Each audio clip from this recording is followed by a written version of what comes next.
안녕하세요. 짱이마입니다. 반갑습니다. 제가 오늘 흙을 이렇게 갖고 나왔죠. 분갈이한 아이들 보여드리고요. 오늘은 사실은 흙에 대해서 조금 말씀을 드리려고 한답니다. 영상 끝까지 챙겨보세요. 그동안 제가 분갈이한 아이들 조금 먼저 보여드리고 흙에 대한 설명을 좀 드리겠습니다.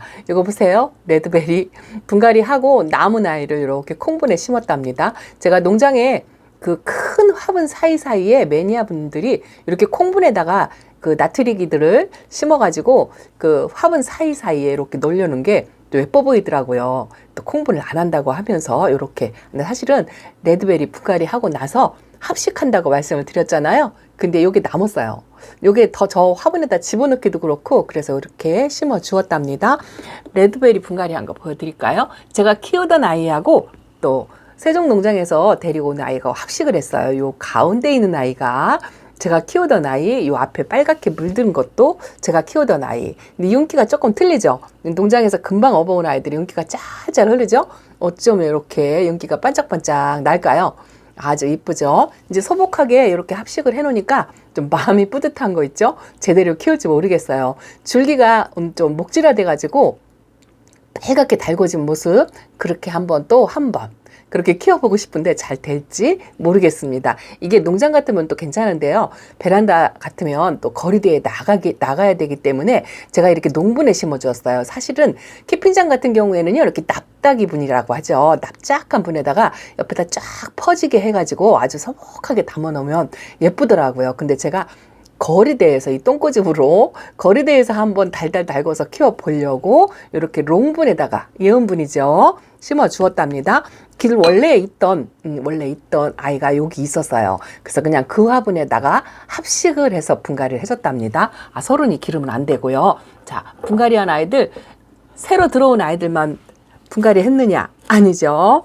제가 살균무임금 적심해가지고 키를 낮춰서 그렇게 분갈이를 해준다 하고 말씀을 드렸는데 이렇게 심어놨답니다. 키를 조금 낮추니까 보기는 조금 괜찮죠. 아유, 얼굴이 좀 줄어들어서 이제 이 얼굴을 좀 통통하게 또 이 입장 단수를 조금 높여서 그렇게 키워봐야 돼요. 잘 될지는 모르겠지만 어쨌든 그렇게 나름대로 목표를 갖고 분갈이를 해줬답니다. 여기다 한두 아이 더 합식할까도 생각을 했는데 그러다 보면 드릴 애들이 너무 많아요. 그래서 그냥 눈 딱 감고 있는 아이로 이렇게 해줬답니다. 그리고 살구미 임금하고 같이 뽑은 아이가 로라도 뽑았죠. 제가 밑둥을 잘랐다 했더니 이렇게 키가 낮아졌어요.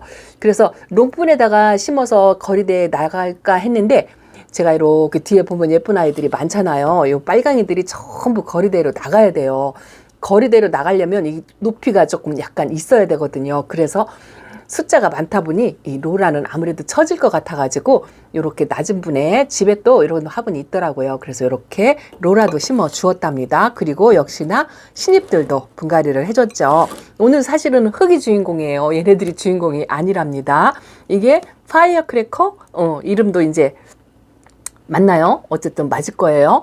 요 두 개를 두 포트를 합식해가지고 이렇게 키웠답니다. 사실은 이 털복숭이이기 때문에 약간은 이런 일반 다육이보다는 조금은 물에 예민할 수가 있어요. 근데 생장점에 물이 고이지 않게 그렇게만 관리하신다면 뭐 무난하지 않을까라고 생각을 합니다만 제 생각이죠. 자, 그리고 제가 잔뜩 기대를 걸고 있는 아이가 이 아이죠. 멀티카울리스틱은 오늘 왜 데리고 나왔냐면요. 어저께 제가 천물 챙겨준다고 했잖아요. 영상 촬영 마치고 나서 천물 챙겨줘야 된다라고 말씀을 드리고 나서 영상 마치고 업로드 하고 나서 이 아이 물 주는 것도 잃어버렸죠.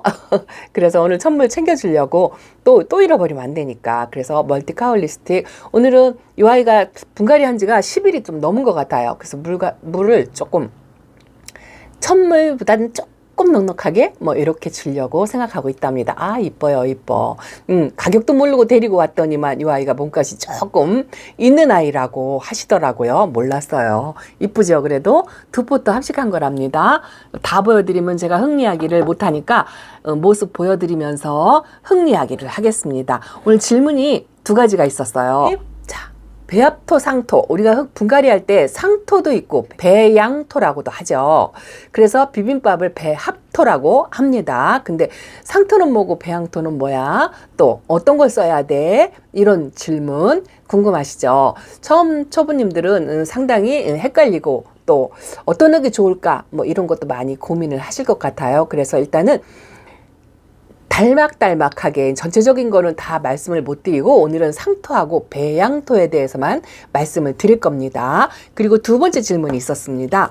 오래된 흙을 사놓은 지 1년이 됐대요. 그런 오래된 흙을 써도 되는지 안 써도 되는지 그거에 대해서도 또 조금 말씀을 드리려고 한답니다. 이 두 가지가 많이 궁금하실 것 같아요. 저도 그랬거든요. 그래서 오늘은 상토에 대해서. 상토와 배양토는요, 이렇게 모양을 보면은 거의 비슷해요. 비슷합니다. 보통은 이렇게 나무 줄거리 같이 섬유질처럼 거칠거칠하게 이렇게 그런 게 만져지죠. 이게 뭐냐면 나무 껍질이에요. 나무 껍질. 근데 피트모스다, 코코피트다 우리가 그런 이야기를 하잖아요. 피트모스는 뭐 자작나무 내내 다 나무 껍질이에요. 나무 껍질은 나무 종류가 조금 다르다는 거. 피트모스는 이끼 같은 거, 마른 이끼 같은 것도 부서뜨려 들어가 있고요.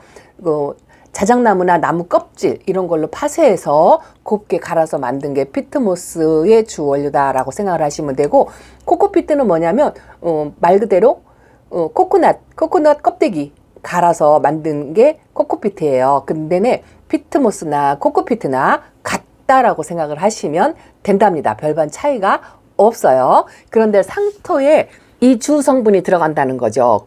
코코피트나 피트모스, 그리고 이렇게 하얗게 보이는 게 펄라이트예요. 펄라이트도 들어가고, 이 펄라이트가 조금 많이 섞인 게 있고 조금 덜 섞인 게 있고, 또 이 코코피트나 피트모스도 입자가 고운 게 있고 입자가 거칠은 게 있어요. 그런 것도 잠깐 간단하게 말씀을 드릴게요. 세부사항으로 들어가면 머리가 더 아파지거든요. 그래서 일단은 간단하게 최대한 제가 예전에 공부했던 내용이 다 기억이 날지 모르겠어요. 기억나는 대로 조금 달락달락 말씀을 드리고요. 만약에 생각이 나지 않는다면 다른 영상에서도 조금씩 말씀을 드리겠습니다. 일단은 흙을 쳐다보고 말씀을 드릴 수가 없으니까 분갈이한 아이를 이렇게 앞에다 놓고서 한번 말씀을 드려 볼게요. 자, 상토는 요거는 레티지아 철화인데요. 분갈이 해줬거든요. 윤기가 없죠. 물도 고프고 뿌리도 건드린 상태고 농장에서 온 상태라 윤기가 하나도 없어요. 여기 반짝반짝 빛이 나야 되는데 아직 물이 고파서 이렇답니다. 바짝 말려놨어요. 그래도 저는 마른 흙에다가 이렇게 분갈이를 해줬답니다. 보통 흙 분갈이 할 때 수분기가 살짝 있는 흙에다가 분갈이를 하기도 하고 바짝 마른 흙에다가 분갈이를 하기도 한답니다. 자, 흙 어떤 게 정답이냐? 없어요. 뭐 그렇게 해도 괜찮고 이렇게 해도 괜찮답니다. 자, 그럼 상토하고 배합토를 왜 구분을 해놨을까요? 내내 똑같은 흙인데 뭐 상토에도 코코피트, 피트모스, 뭐 또 질석, 뭐 또 펄라이트 이런 게 똑같이 주 성분이 비슷하게 들어갔습니다. 근데 상토는 나라에서 국가에서 규제를 하는 규칙을 정해놨죠. 정부에서 통제를 받아요. 그래서 이 규격에 맞춰가지고 흙을 만들어야 한답니다. 검사도 받고요. 그렇게 해서 정부에서 이 흙은 좋다라고 검증된 흙이다라고 말씀을 드릴 수가 있고요. 또 배양토는 뭐냐면 그런 규제가 없어요. 나라의 통제를 받지 않는답니다. 그게 왜 그러냐 하면은요. 상토 같은 경우에는 우리가 이 식물, 물론 상토가 두 가지가 있어요. 하나는 수도상토라고 해가지고 벼 이삭 이런 걸 심는 상토를 수도상토라고 하고요. 또 원예용 상토가 있어요. 이런 화훼단지에서 쓰는 식물, 이런 식물들을 심게 하는 원예용 상토 두 가지가 나오는데 우리가 쓰는 거는 원예용 상토죠. 일반 농장이나 이런 흙을 판매하는 화원 이런 데 가서 사시는 건 거의 다 원예용 상토를 사용한답니다. 근데 이 원예용 상토도 어디서 만드느냐에 따라서 그 주 성분의 함량이 조금씩 다 달라요. 규제 안에서 상토는 함량을 조금 넣었다 빼었다 이걸 할 것이고, 배합토는 규제를 받지 않는다 하고 말씀을 드렸잖아요. 농장에서 또 아니면 흙을 전문으로 하시는 전문가들이 배양토를 만드는데요. 규제가 없기 때문에 이 함량을 그러니까 내가 좋아하는 그러니까 이렇게 배합을 하면 흙이 좋다. 뭐 이렇게 해서 흙을 만들어서 인위적으로 만들어서 그렇게 하기 때문에 코코피트가 더 들어갈 수도 있고 피트모스가 더 들어갈 수도 있고 그 함량 차이예요. 함량 차이가 난다는 것뿐이지 흙은 똑같은데 다만 꼭 구분을 한다라고 말씀을 드린다면 상토는 나라의 규제를 받기 때문에 그 함량이 한도가 정해져 있어요. 어느 정도는 그 정해져 있는 내에서 비율을 해야 되기 때문에 양이 크게 첨가되거나 뭐 또 많이 모질하거나 이런 게 별로 없습니다. 근데 배양토는 농장 사장님들이나 이 배합을 흙을 만드시는 분들이 규제가 없기 때문에 더 넣고 덜 넣고를 조금 더 자유롭게 할 수 있다는 거예요. 그래서 내 흙을 좋게 만들기 위해서 이 흙 성분이 주 성분이 나무 껍질의 비료 성분, 유기물, 또 미네랄, 또 뭐 그런 여러 가지가 들어가 있어요. 퇴비도 들어가 있고요. 그런 함량 속에 조금 좋은 거를 더 넣어서 만드는 거 이렇게 구분을 할 수가 있어요. 상토는 규정대로 딱 만들어서 나오는 거고요. 배합토는 내가 거기다 조금 더 첨가해서 뭐 말하자면 예를 들자면 분변토 뭐 여러 가지 분변토가 많아요. 지렁이 분변토도 있고 뭐 예전 말로 말하면 뭐 소똥, 닭똥 뭐 이런 거 있잖아요. 뭐 그런 걸로 또 해서 조금 더 넣고 덜 넣고 이거를 조금은 자유롭게 할 수 있기 때문에 배양토 함량의 비료 성분이나 영양 성분이 조금 더 많다는 거. 근데 별반 차이 없다고 말씀을 드려요. 왜냐하면 이 흙을 만드는 사람들도 흙을 잘못 만들어서 이 식물이 피해가 가면 안 되잖아요. 특히나 상토 같은 경우는 나라에서 왜 제재를 받냐면 벼를 모종을 하는데 이 흙 때문에 모종이 잘못된다면 완전 초토화가 된대요. 그런 경우를 막기 위해서 정부에서 규제를 하는 게 상토다라고 말씀을 드릴 수가 있어요. 근데 우리는 다육식물을 키우잖아요. 다육식물은 또 간엽식물이나 이런 농작물하고는 또 많이 다르죠. 그래서 원예형 상토를 주로 쓴다는 거. 근데 그 원예형 상토나 농장에서 나오는 배양토나 성분은 똑같은데 그 비율에 약간의 차이는 있지만 크게 오차는 없어요. 조금 좋은 거를 더 많이 넣으면 넣었지 뭐 덜어 빼는 수도 있다고 하더라고요. 그래서 흙에도 정답이 없다라고 이렇게 이야기들을 하신답니다. 그래서 원예형 상토를 써도 괜찮고 배양토를 써도 괜찮다고 말씀을 드린답니다. 우선 결론부터요. 그게 왜 그러냐 하면은요. 우리가 다육식물은 또 이 상토 비율이 우리가 배합토를 만드는데 20%에서 30%? 그 정도밖에 안 들어가잖아요. 평균적으로. 그런데 여기에 영양성분이나 보습용 뭐 이런 게 들어갔다 한들 전체 흙의 20-30%밖에 안 되는 데에서 비료나 퇴비 영양이 조금 더 많이 들어갔다고 해도 그 양이 굉장히 극소수다라는 이야기죠. 그래서 상토를 써도 괜찮고 배양토를 써도 괜찮다라고 말씀을 일단은 그렇게 드리겠습니다. 그래서 우리가 다육이를 키울 때 요 레드베리처럼 요 알갱이가 다글다글 하나든 이런 아이들은 웃자라면 안 되잖아요. 영양성분이 많으면 안 되잖아요. 영양성분이 부족할수록 따글하게 키울 수가 있거든요. 그래서 이런 레드베리나 웃자란 성향이 많은 아이들은 상토도 괜찮아요. 영양성분이 조금은 배양토보다 낮으니까요. 그런 경우로 쓰는 거고 또 프리 같은 경우 에스메랄다 같은 경우는 입장이 너무 줄어들어서 제가 걱정이다라고 말씀을 드렸잖아요. 이런 아이들은 대략 영양성분이나 비료 성분이 조금 더 들어가면 좋겠죠. 입장이 좀 넓어야 예쁘거든요. 그런 다육이들에게는 배양토를 쓰는 게 좋겠죠. 그래서 흙에는 정답이 없어요. 다육이 내가 키우고 싶어 하는 목적한 바에 나는 얘를 달구고 싶어. 나는 얘를 조금은 성장을 시키고 싶어 할 때마다 상토를 쓰기도 하고 배합토를 쓰기도 하는데 그 차이가 굉장히 미미하기 때문에 별반 의미는 없고요. 우리가 배합토 비빔밥을 만들죠. 이 비빔밥 속에 상토 성분이 20% 30%밖에 안 들어가 있기 때문에 양이 많지 않으니까 뭐 상토 굳이 배양토 안 따져도 괜찮고 다만 이 흙 우리가 배합토를 만들 때 비율이 중요하다고 말씀을 드렸잖아요. 그게 왜 그러냐면 이 다육식물의 특성 때문에 그래요. 다육식물은 영양이 과하면 웃자라거나 초록이가 되거나 퍼지거나 이런 성향이 많은 다른 식물보다 더 훨씬 많기 때문에 영양 성분을 최소화시킨다는 거죠. 우리가 이 상토나 배합토에 솔직히 영양이라고 표현을 하기는 하지만 영양 성분은 거의 별로 없어요. 많지 않습니다. 없다고 표현해도 괜찮아요. 왜냐하면 유기물이나 미네랄, 비료 성분 이런 걸로 주 원료가 되어 있기 때문에 통칭 그냥 영양토다 뭐 이렇게 이야기를 하면서 상토의 영양 비율 또 마사토의 배수 비율 이렇게 이야기하는 것 뿐이랍니다. 그래서 그 맥락을 이해를 하시면 될 것 같아요. 사실 세부적으로 들어가면 이 매니아 분들도요. 이 상토도 좋은 게 있고 나쁜 게 있고 배합토도 좋은 게 있고 나쁜 게 있고 이런 것까지 다 따져요. 다 따지는데 사실 다육식물에게는 아주 그 극소수로 들어가는 거기 때문에 농장에서 주로 쓰는 흙이라든가 일반 시판되고 있는 상토나 배합토를 제품화되어 있는 거죠. 그런 거는 인위적으로 만들어서 쓰는 거기 때문에 거의 비슷비슷해서 어떤 거를 쓰셔도 괜찮다라고 말씀을 드리고 싶어요. 그리고 세부적인 사항은 나중에 진짜 흙에 대해서 아주 속속들이 알고 싶다 할 때 조금 말씀을 드리겠습니다. 또 한 가지 질문은요. 구독자님께서 작년에 흙을 사놓은 게 이게 왜냐면요. 상토나 배합토를 사면은 50리터짜리를 사는 경우가 있어요.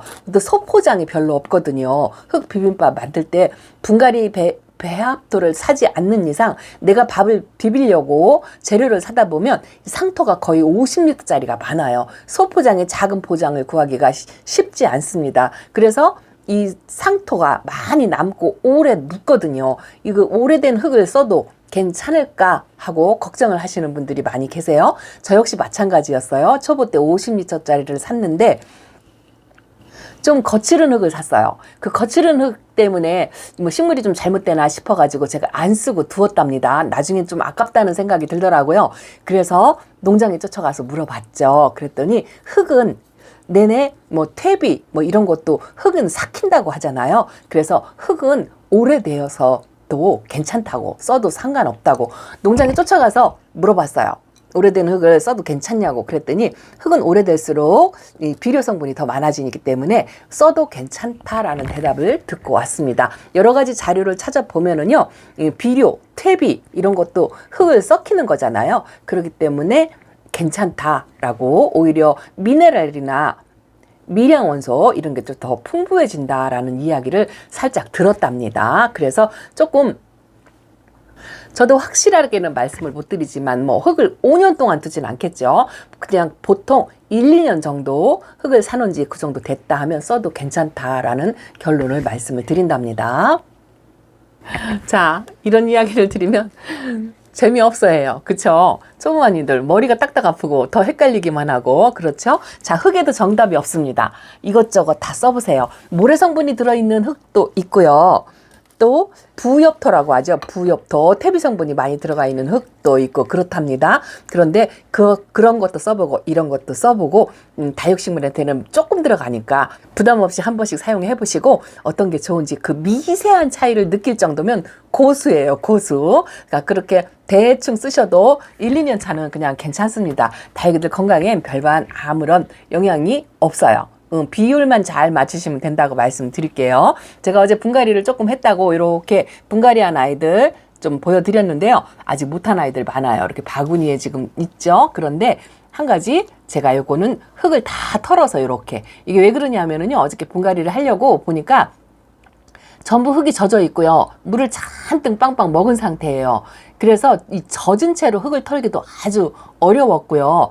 이 뿌리 상처에 물이 수분이 들어가면 좀 좋지 않거든요. 그래서 이렇게 말리려고 여기 있는 아이들은 전부 뽑아서 흙을 다 털었답니다. 이렇게 뿌리 정리도 한 아이도 있고요. 요거 문가드니스 교배종이라고 말씀을 드렸죠. 그리고 요 추비바니도 이렇게 뿌리를 털었어요.